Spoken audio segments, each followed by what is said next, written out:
Welcome to the Kava Lounge with the Kavasseur and Jimmy Price. Knead up your kava, pour it in the Tanoa, and sit down and enjoy another session of the Kava Lounge. Welcome to the show, everyone. Welcome back.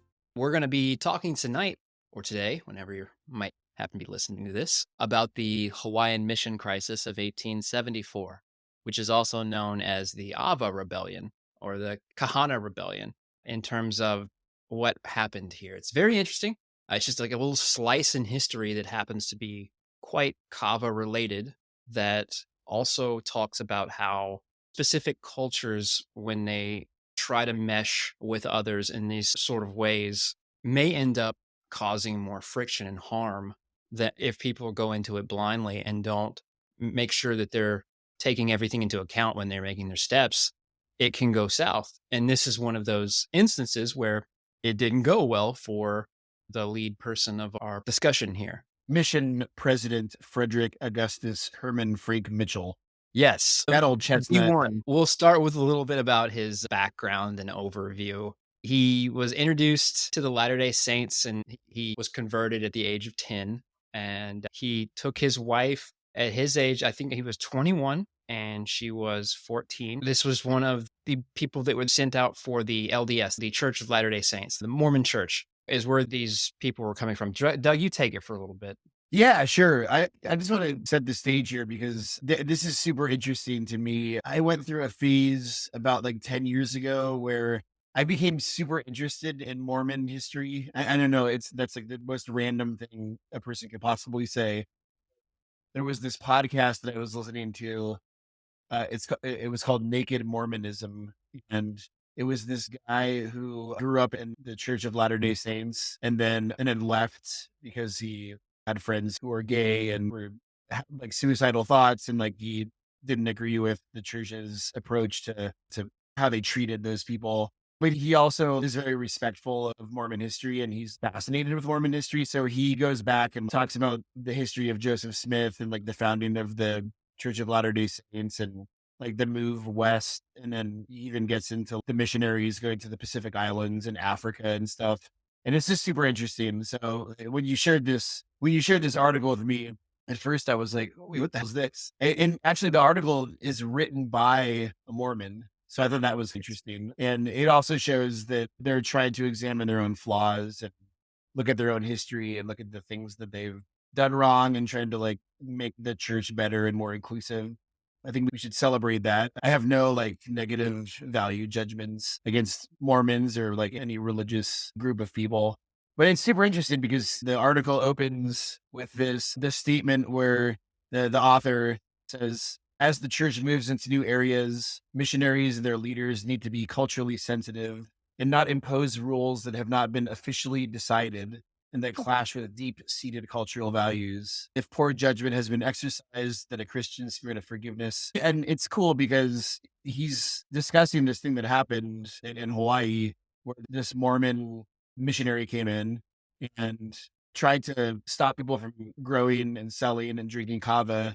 And like they turned against him and basically rebelled and he got like violent and he had to run away. And we'll get into that more, but it's a good lesson of you don't go someplace and just assume that you're good and everybody else is bad. And then your idea is the only good idea. Like you have to ask people like, oh, is this in line with your thinking? What are your values? What is this plan? Maybe this plan isn't bad. So yeah, it's a cool article and we'll get into the details. So yeah, why don't you take it away a little bit, Jimmy?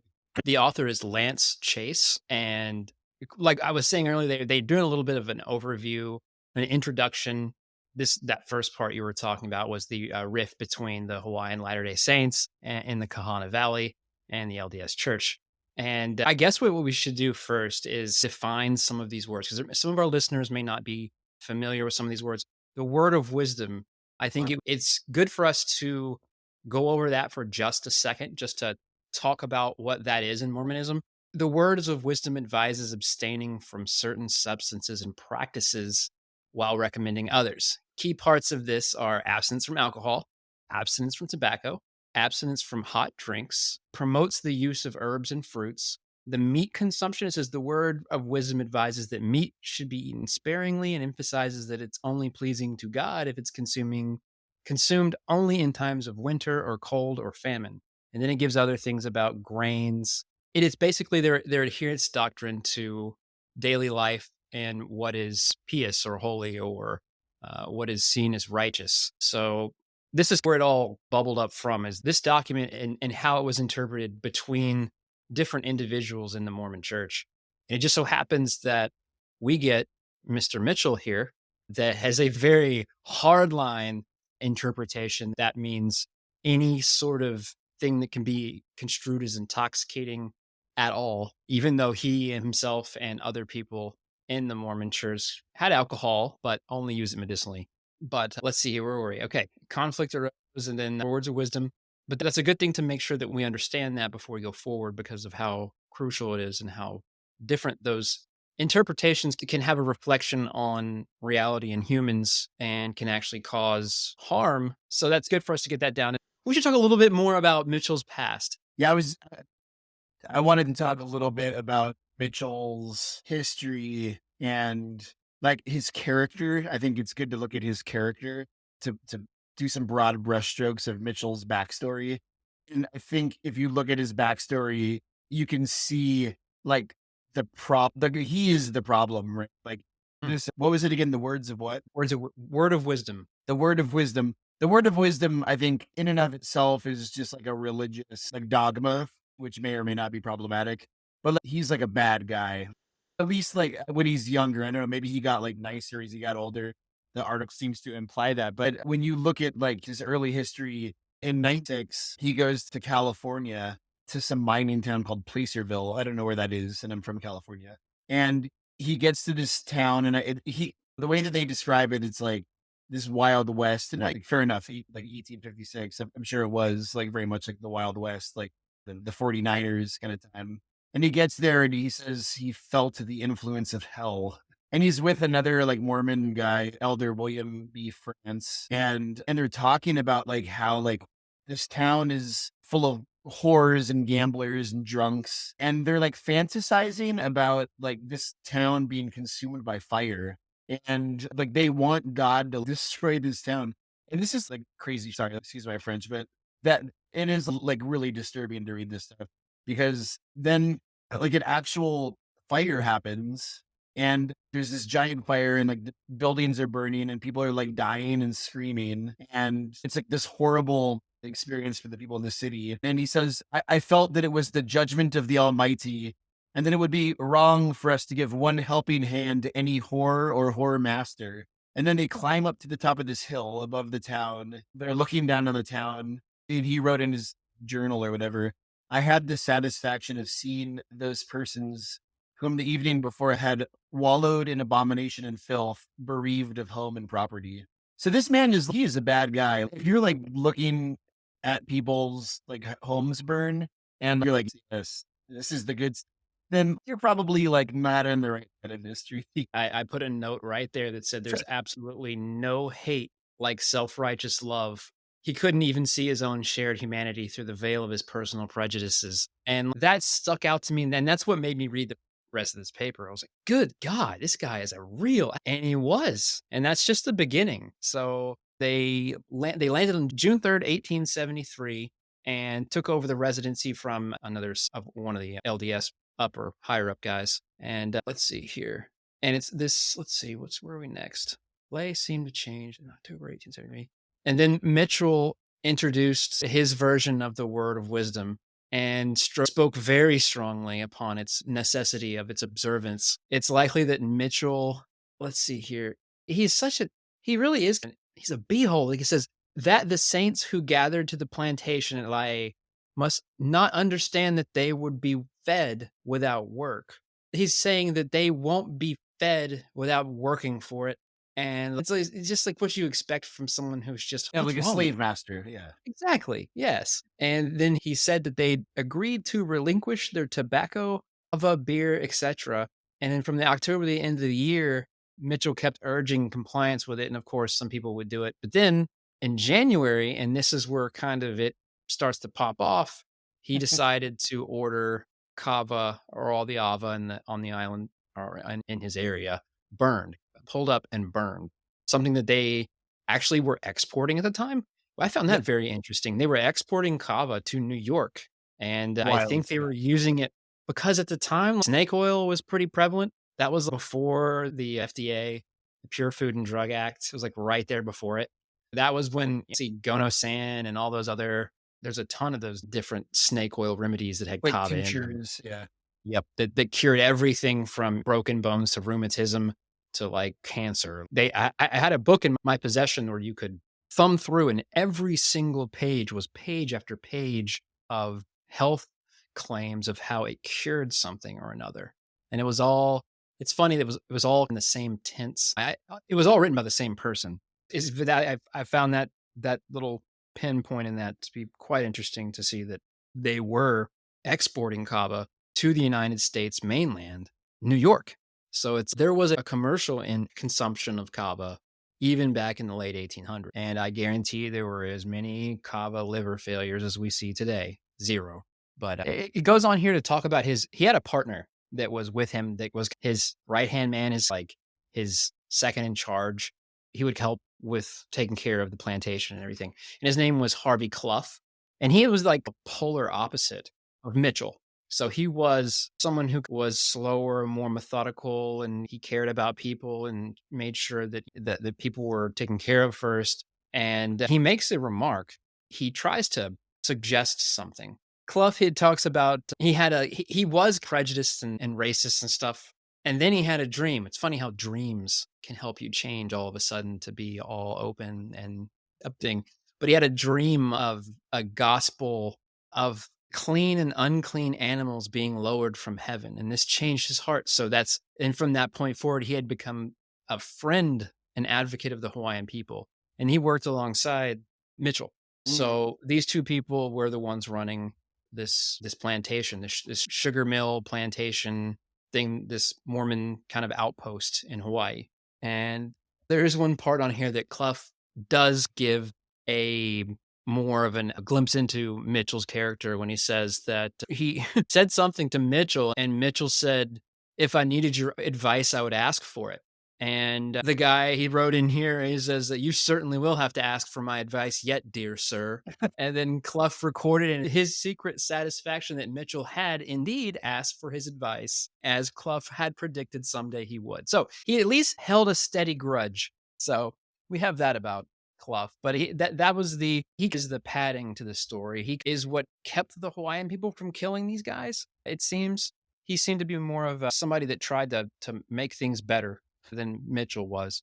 But you go Yeah, for my impression of these two guys, the picture that the author is painting is that Mitchell came in like guns ablazing, like trying to be this hard ass. I am the king of this Mormon colony. You will follow the word of wisdom. And like the way that the author writes it, he's like this, he has this kind of fundamentalist interpretation of this word of wisdom.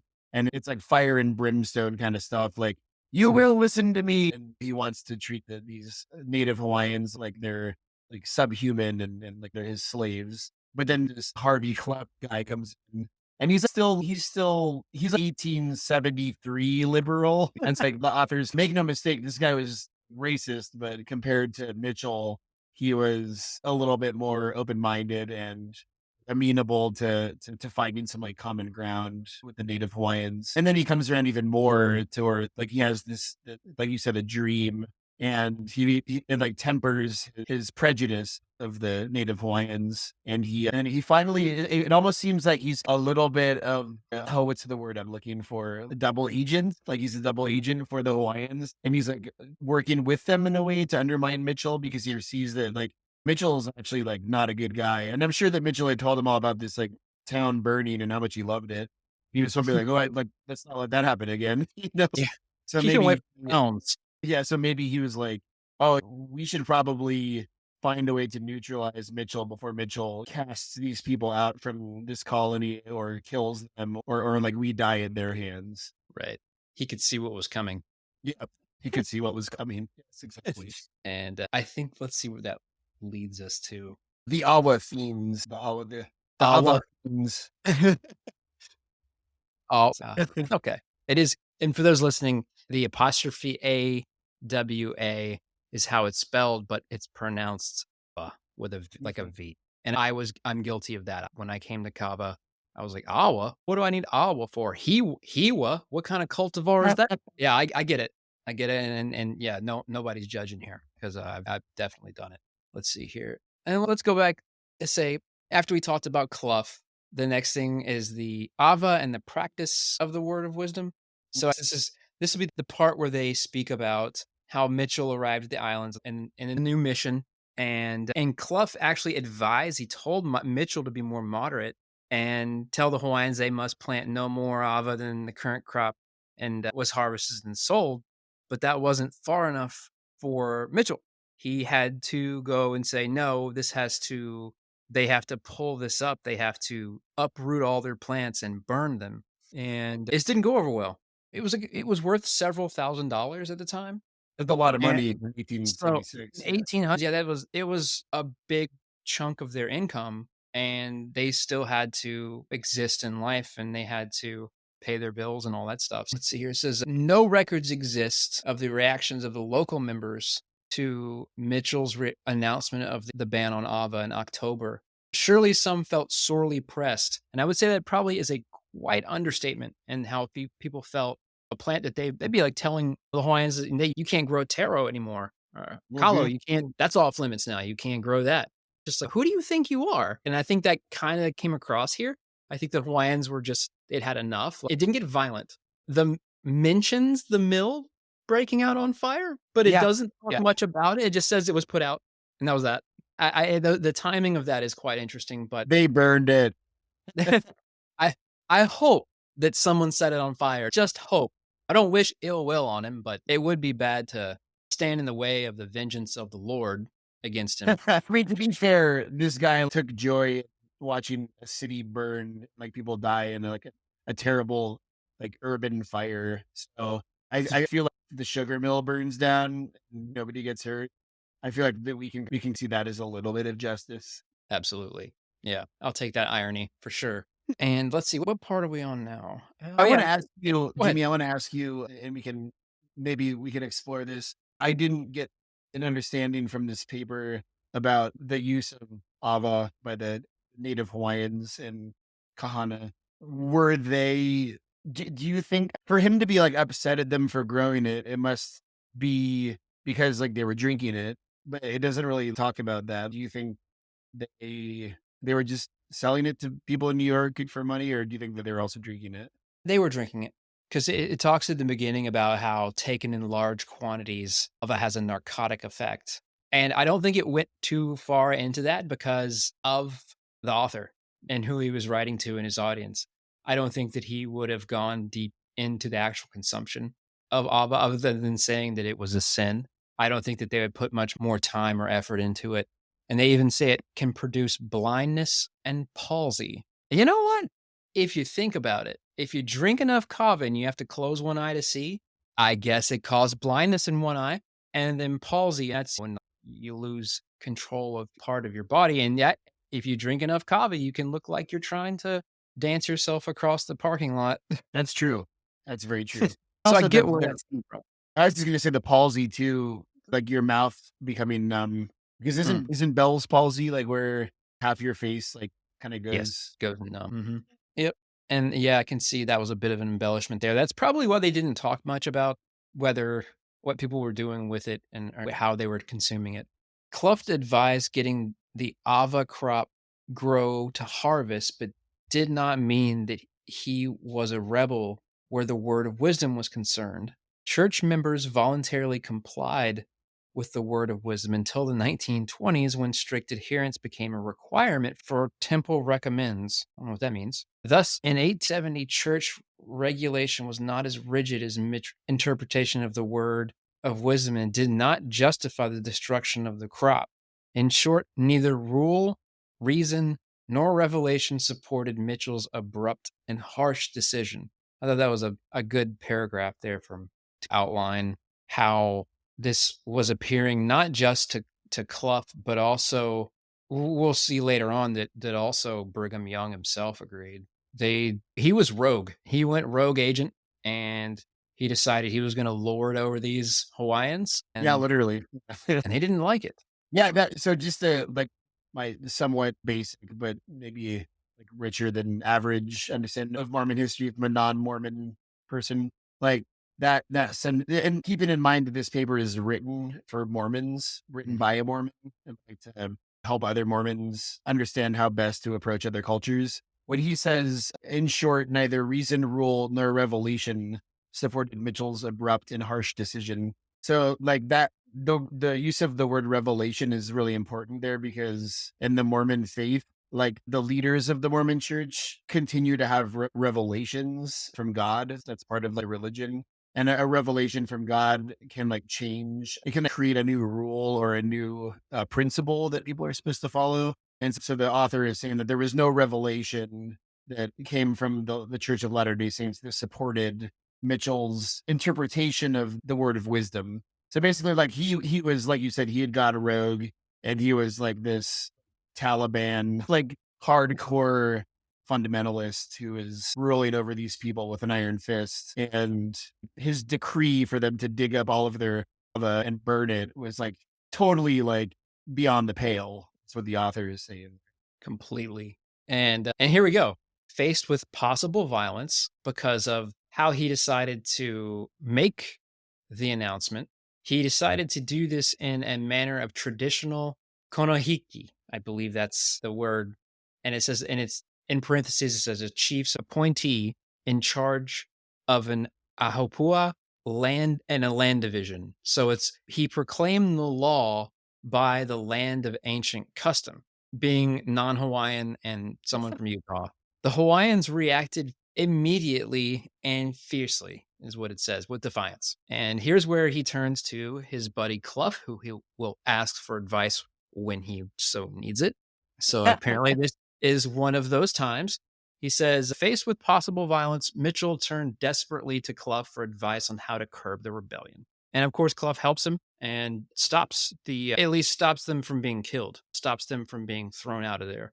But what goes down afterwards is these Hawaiians, some of them did not give up their Ava, or they said absolutely not, and turned away from the church and said, we'll go and start our own new development. And this, of course, angered him because that just completely shatters the Mormon sort of the plantation. It completely takes away his workforce. But Yeah. it talks about them getting over that. But go ahead, Doug. No, yeah, it sounds to me like there was a fracture in this Mormon colony of Kahana.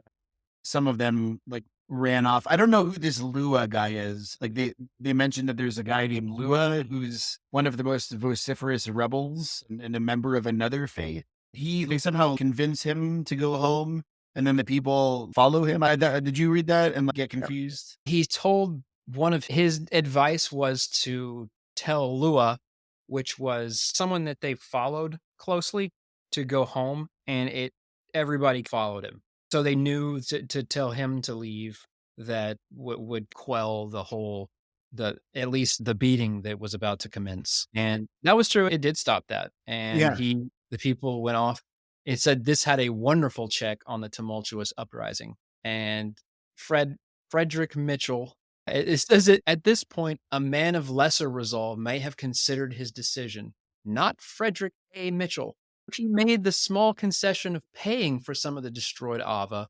The payments came far short of the crop's value, of course. Obviously, he could have not have paid the fair market price because it was worth the several $1,000s. And of course, it was 1800s and not many people had that kind of money on hand. One of the was even stealing back his own Kava after they had taken it. So it's you're just causing more issues by enacting these laws. And it says the local members were so determined to resist Mitchell that they arranged to purchase land in Kahana Valley to set up their own place. And Mitchell did everything he could to try to thwart this. He like talked to people, tried to get them to not give them money or donate for this cause. And it says it doesn't they don't know whether those his efforts were successful or not, which means they weren't. But they did actually end up getting enough money together to purchase this land and stay in this valley, which is actually really awesome looking valley. If you look it oh up on yeah, Google, oh yeah, if you it's look up beautiful. Kahana Valley, valley is very beautiful. highly recommend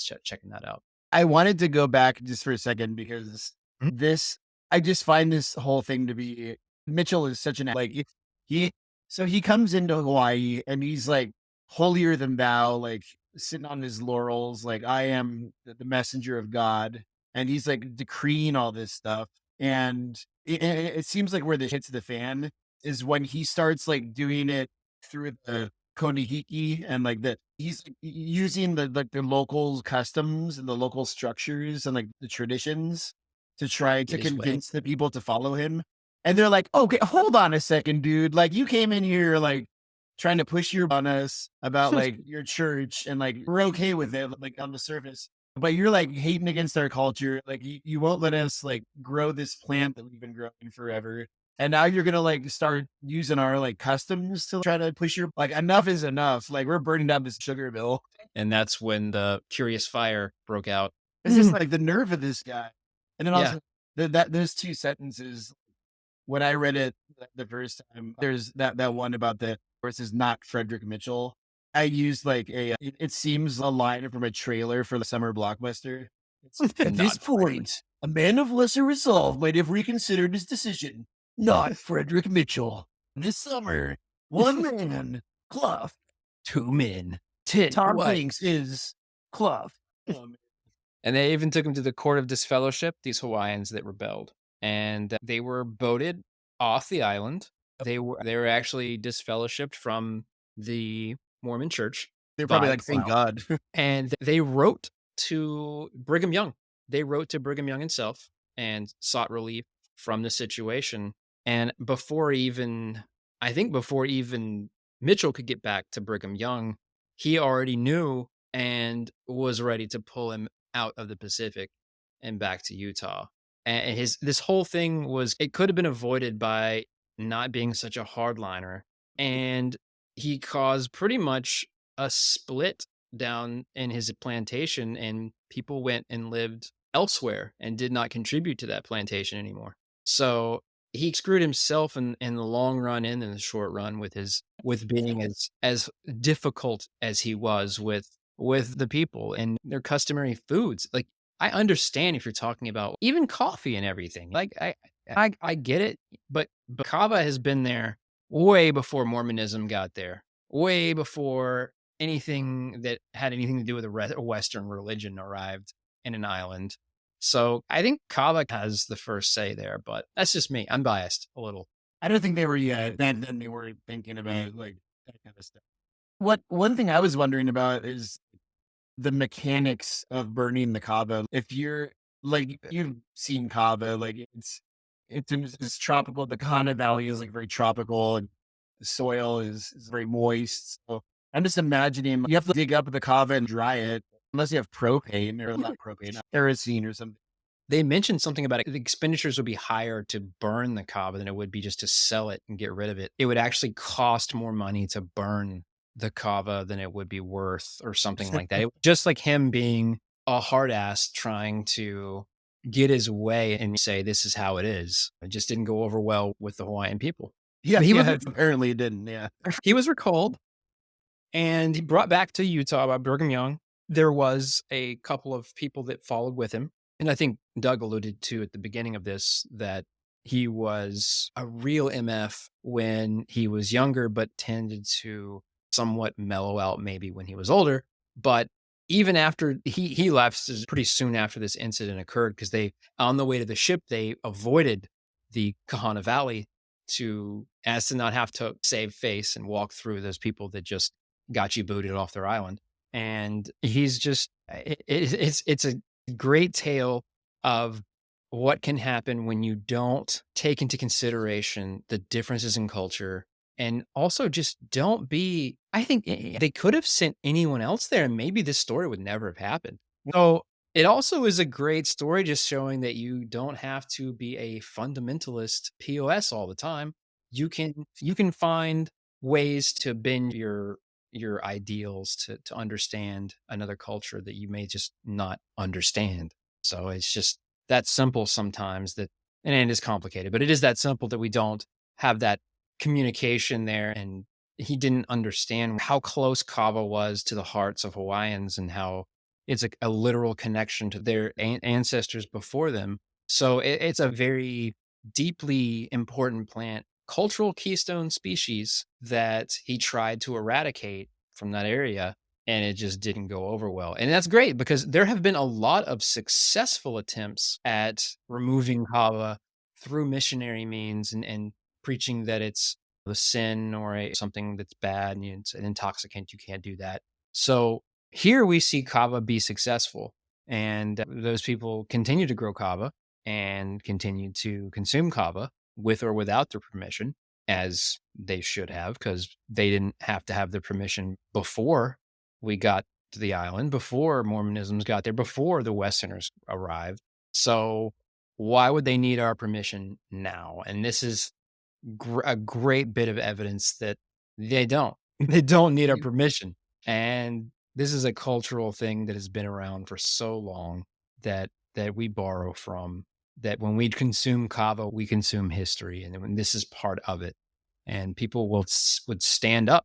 They would excommunicate themselves from their church over growing this plant, and that's how important and how how much sanctity was seen in kava. Yeah, I wanted to add here to the listeners when it comes to Mormonism too. A lot of our friends, people that drink kava, are Mormons, and I have a lot of friends from the Pacific Islands who are Mormons. And I don't look at Mitchell and see a Mormon. I look at Mitchell and just see this disaster, this total mess of a human being who had all this hubris and self righteousness and went to Hawaii and just totally screwed up and didn't even had like zero respect for the people that lived in his little Mormon colony. That I think he was like the second or third person to to manage or head this Mormon colony in Hawaii. And Yes. this is like a cautionary tale about hubris and trying to push your agenda on people that want to live their lives like the way they are. And I thought it's like he wouldn't budge. Like Mitchell wouldn't budge. He was like every conversation, it sounds like it was a non-starter with him until the pitchforks are coming for him. And then he was like, Cliff, what do I do? But I do want to like just assure the listeners that this is not meant to be like some kind of anti-Mormon mission No, this is talking about Mitchell. He got this story written about him. by a He Mormon. earned it. He earned it specifically. Yeah, this is Yeah. everything. All of the research that I've done has been through LDS archives on this story. I went back and read about some other. It does mention the Ava Rebellion and some other texts, and it talks about how it was like the transformative event for the Kahana Valley in terms of Mormons moving in there, and it was just a transformative point in history that's not spoken about very much. But it is, yeah. We don't want to. We're not pointing fingers at any religions or anything like here. This Yep. is truly this guy and his absolute absurdity deciding that you can take Kava away from the people. And obviously we have a strong opinion about that. Like that's not something we're gonna sit around and think very fondly on as somebody getting Kava taken away from him. We Yep. may have to, if we're bold, we might have to talk about Young's Kava drinking in Epi, where he talks about all the Christian missionaries, and Oh yeah, we might yeah, have time to do yeah. that one. We And do that also podcast already? Did we do a podcast of that article? I I don't maybe think we did. I don't know. I have to go back and check. I think But we can keep this in. This might be interesting for the listeners. This is right. behind the curtain. There's another article that Jimmy and I have read several times and talked about with each other, but it's like this article, but it goes the other way. It's the I want to say they're Catholics in Vanuatu, and they are successful in like banning kava on certain islands in Vanuatu, and the people become total drunks, alcoholics, and are dying from alcoholism, and it's like destroying all these communities. So this is actually like a good story in the sense that Mitchell fails and then some kind of moderate solution is found. Right. There's no Yeah. violence too. There's no violence, Mhm. there's no killing. It's handled, and I think without Clough, it wouldn't have been. I think that he would have continued on this path and done even more. Like if he wasn't called back because of the Ava rebellion, it would have been something much worse. He would have just gotten everybody would have just got up and left. And that's the worst thing for your colony is for your inhabitants to just leave. So Yeah. he had it coming. And I think Oh, yeah. that Brigham Young could see that he had it coming and brought him back here, rightfully so, and kept him away from the South Pacific or from the Pacific as much as possible. I'm just trying to picture this in my head. Brigham Young it's like his day at the office, and his secretary comes in, and the secretary's like, Brigham. I think he was called the prophet. And he was like, oh, Brigham, that Mitchell, he's supposed to get back today. And then Brigham Young is sitting behind his desk. He's like, oh, that guy, jeez, he's such a loser. And then Mitchell comes in. Mitchell just looks at Brigham Young and just, yeah, I really screwed that up. I am so sorry. I expected there to be some repentance there somewhere, but maybe Yeah. not. He was an asshole. Maybe Brigham Young was, I'm gonna force you to drink a full Tanoa of Kava every day till and your liver falls out. you become a good Mormon. Yeah, there you go. He loves people and doesn't hate them. But it's actually interesting. I've seen a lot of Mormons come to Kava because it's not intoxicating in the way that our standard intoxicants are. It doesn't take you out of yourself. It doesn't remove you from your Mhm. situation, doesn't cause you to be able to not handle something. So it has its uses in that sort of context as well. And I'm glad they drink it. I'm glad everybody does. Kava needs support. It's not something that has an automatic following. There's a lot of people that you try it once and you don't like it, and you try it again and you don't like it, and you try it a third time and it's the best thing you've ever had. Why would it work the first 2 times? It can be like that for some people, and it takes a little bit of time to actually appreciate, and it almost takes determination. If you wanna drink kava every day, it takes determination. Like, you don't it takes, like, actual effort to want to drink kava every day and drink it every day, and Mhm. it's not something that's automatic or simple or something that can be an addictive pattern. It's kava is something else, and it doesn't belong in, like, any like, medicine category for us in the United States, in the mainland, because it truly doesn't belong there. The FDA tells us we can't speak about kava in terms of its medical benefits, and that's fine. As long as we can continue to have kava and appreciate it and talk about its culture and experience kava for what it is, I'm fine with it. Yeah, and I was also gonna add that Muslims as well. I've Yeah. known some Muslims, and I know there are Muslim communities in the South Pacific who drink Kava for a similar reason, because alcohol is haram, because it's forbidden in Islam. So I've had Muslim friends personally who I've shared Kava with, and they've loved it. That's awesome. I have heard that. I've heard a lot of kava being shipped to Qatar. And I haven't heard that. It's interesting. Mhm. Yep, people ship there.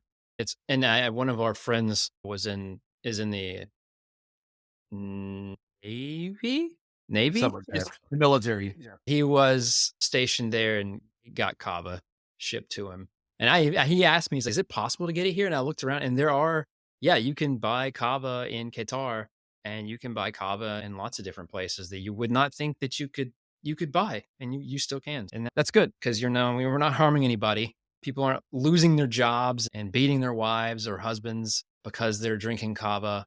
It doesn't make you want to go out and do anything crazy. It's very centering, it's very calming, and it's very grounding. Yes, absolutely. And that's actually, if you like learn about the Islamic religion, what the reason that alcohol is forbidden or haram is because of what it leads to, like the behavior that it leads to.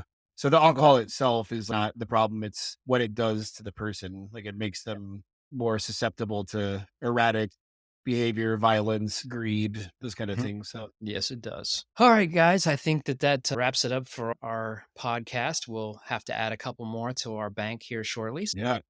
But thanks for listening, everybody. And Doug, I'll let you sign us off. All right. Well, until next time, enjoy your Tanoa. May your Tanoas be full of root, and much love to everybody out there. Bula to the hula. Boolah.